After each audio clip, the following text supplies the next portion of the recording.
we there yet? Not yet. Hey, are we there yet? No. Well, are we there yet? No! Are we there yet? Yes. Really? No! Are we there yet? No! Are we there yet? No, we are not! Are we there yet? No! Are we there Are we yet? there yet? Hey, that's Hey, not that's fun. not funny. Hey, that's really That's immature. really immature. Are we there yet? Yes! Oh, finally! As we finish up, Covenant is called Are We There Yet? And tonight we're going to keep exploring into the nation of Israel's covenant with God. Does everyone remember that's been here that we're talking about Israel and the covenant that Israel has with God? Yes. Yes, good. Thank you for remembering, the few of you. So how many of you have ever said this phrase, are we there yet? How many of you have annoyed your parents endlessly with this phrase, are we there yet?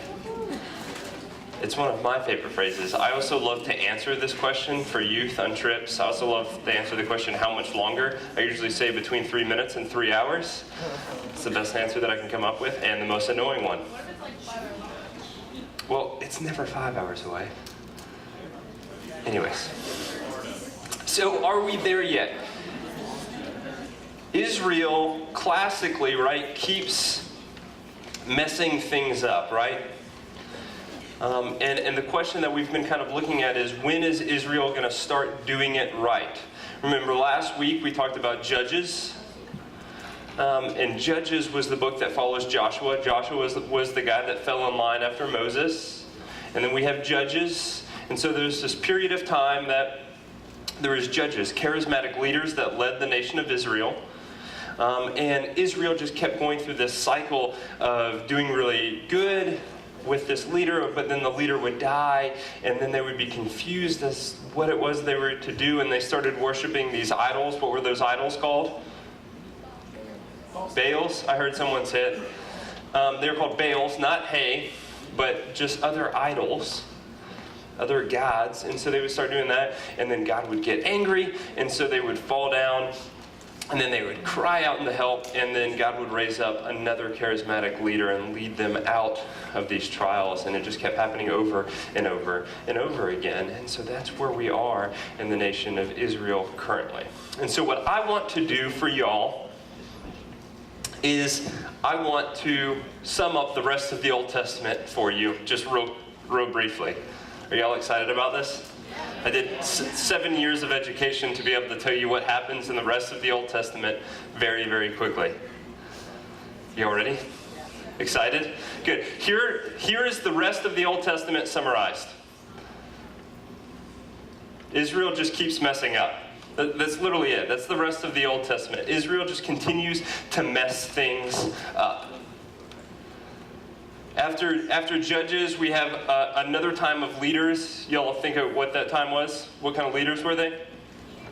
Kings. So we had a time period of kings, and then there's some prophets, and there's things that went on. But really, the nation of Israel and God have this back and forth relationship where Israel keeps doing it wrong, and God tries to redeem them and reclaim them, and does all sorts of things for them. And Israel just continues to kind of mess it up, and they continue to kind of sit in the corner as a little kid, like just always messed up. Like they have always eaten the whole box of crowns and are sitting in timeout. If you ate crowns, you'd get in trouble, right? Crayons, I'm sorry, I say it wrong.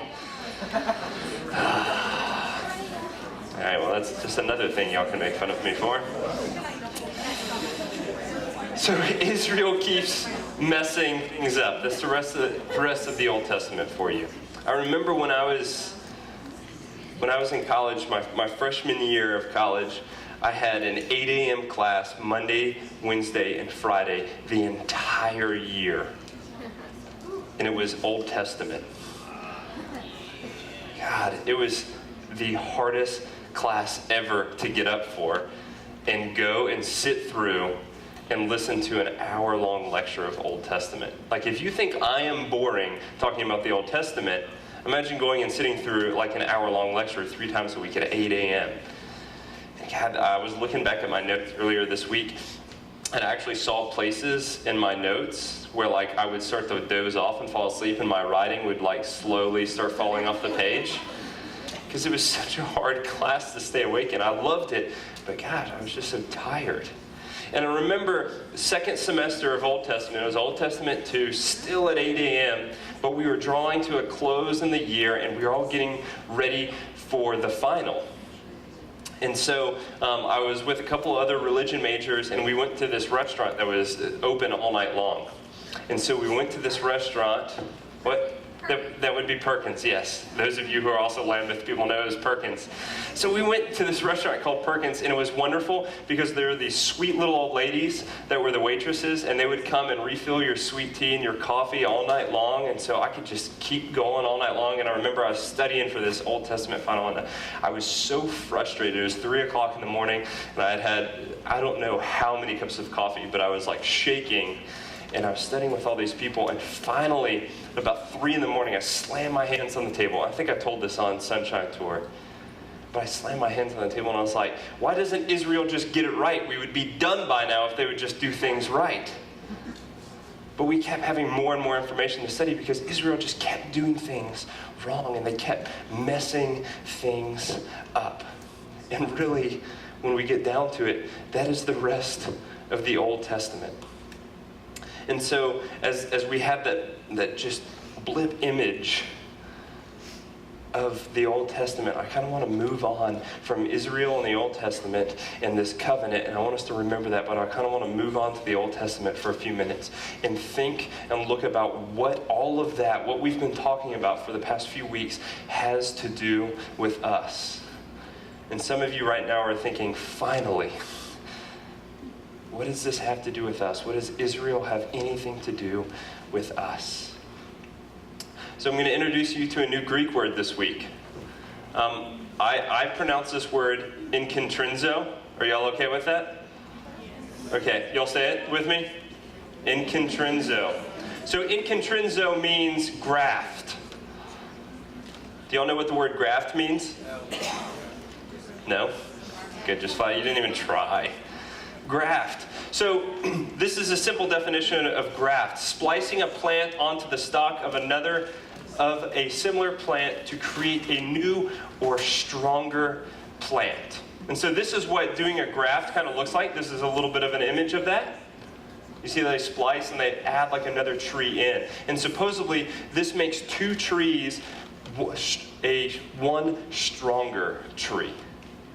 And so here's an image of it actually working, like it actually works, which kind of blew my mind. I'm not really a gardener, but when I saw pictures like this, my mind was actually blown that another plant will grow into another one.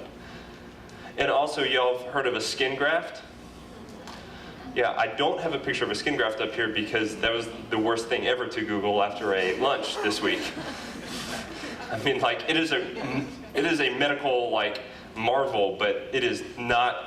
The pictures on Google are not pleasant. And so that's why there's not one. But a skin graft, if someone gets a bad burn or a good chunk of skin cut off, they will take skin from another area and they will graft it on. And the skin will grow together, actually. And the skin grows and forms together. I know, it's a little bit gross. Like, some of you girls look like you're really cringing at this. Don't Google it right now, in front of me. Google it later with your small group leader. So these grafts, they actually grow together, and like I said, it forms something stronger. Where there was a weak area on someone's body that was burned, now there is new skin and it grows together and it is stronger. And so again, you're asking yourself, what the heck does Israel and grafts have to do with me? In Romans 11, I'm going to tell you exactly what this all has to mean to you. And what your charge and what your mission is going forth. So in Romans, this is one of Paul's letters. In Romans, there's this crazy tension that's happening. And this tension that is happening is between Jew and Gentile. Now, Jews, who are Jews?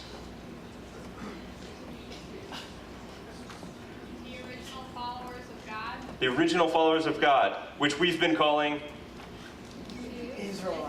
Israelites, that's right. So when Paul says Jews, he's talking about the nation of Israel. He's talking about the original followers of God. Those people, those descendants of Abraham, right? Those people who have followed the law all along and who have followed down, they are now these Jewish people and these Israelites still. And so in Romans, Jesus has already come and been on the cross and resurrected and then ascended into heaven. And so Jesus is gone. And at this point, the Jesus movement is going forward. There are Jesus followers. The church has been created. Christians have been created. And there are some who are Christians who were once Jewish, right? So they were Jewish, they followed all the laws, they were descendants of Abraham, all of those things happened. And then Jesus came along and they acknowledged that Jesus was the Messiah and they followed Jesus. And so they follow that part as well. And so they are these Jewish Christians. So they have followed it the whole way along, right? And then there's Gentiles. And Gentiles, Jesus didn't just go and preach to Jewish people, right? Jesus spoke to everyone. And he welcomed everyone. And so Gentiles are these people who are now Christians, who are part of this Jewish culture almost, who just entered in through Jesus.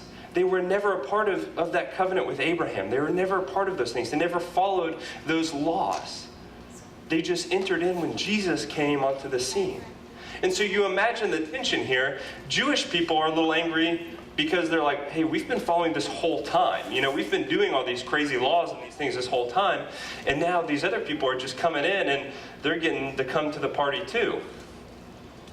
Last session I used the analogy of saying, like, it's like if you study really, really hard for a grade, study real hard for a test and you get an A, but then the teacher is like, there's a curve and everyone gets an A. You're like, what the heck? I actually studied and these people who didn't do anything are now getting an A. You get upset because they just jumped on the bandwagon. And so here in Romans 11, Paul uses this language to talk. And so the Jewish people are really upset right now. They feel like they've been forgotten. And so Paul comes to them and says, pretty much what this says is, God did not reject his people for whom he foreknew. He's saying, no, he didn't forget you. But he's saying there is a new entrance point. There is a new way. There's a new opportunity for redemption. For people to be redeemed and come to know my love. And that's in Jesus. And so he goes on and he talks later about this image of grafting in and being cut out. And he uses branches because that's what grafting was about at the time. It was about branches and plants. And so he talks about how, yes, some of the Israelites are being cut out because they don't believe anymore. And these Gentiles have been grafted in. He uses this language about grafting in. And so here what he's talking about is that some of the Israelites were cut off because they stopped believing. And Gentiles were grafted in. But then that also, some of those Israelites that stopped believing, they can be grafted back in as well. And it's this language about talking about all of these people coming together and believing and following Christ. So here's the truth of all of this. Earlier when we talked about are we there yet, it feels like this kind of distant statement, or this distant question, like, are we there yet? But I want us to really look at this and think about, like, are we really there yet? And realize that we, like when we're asking about the nation of Israel, like, are they there yet? Like, have they made it yet? Like, have they followed God enough yet? Have they fulfilled that covenant? That question pertains to us now. That question really is like, are we there yet? We have been grafted in to this beautiful, beautiful covenant with God. Earlier tonight, I was thinking and reflecting on the words that Lindsay taught in her first lesson with this. And that was, we started in the very beginning, right? We started in Genesis 12 with Abraham. And the Lord said to Abraham, leave your land, your family of your father's household, for the land that I will show you. I will make you a great nation and will bless you. I will make your name respected and you will be blessed.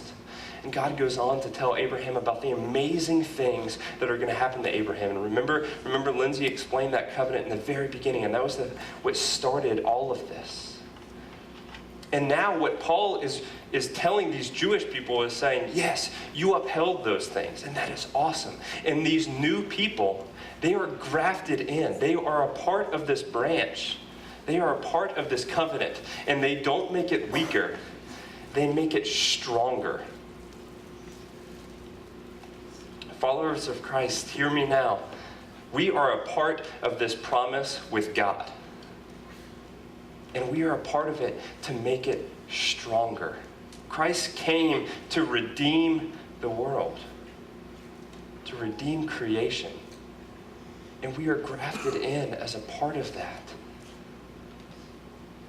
And my question for us tonight, and as I think about, how many of you heard Davis preach this morning? About being commissioned and about going out in the church, being a distributor, right? About the church being a place where it distributes Christians, it distributes followers of Christ to go out into the world. And tonight, my question is, how are we making that covenant stronger?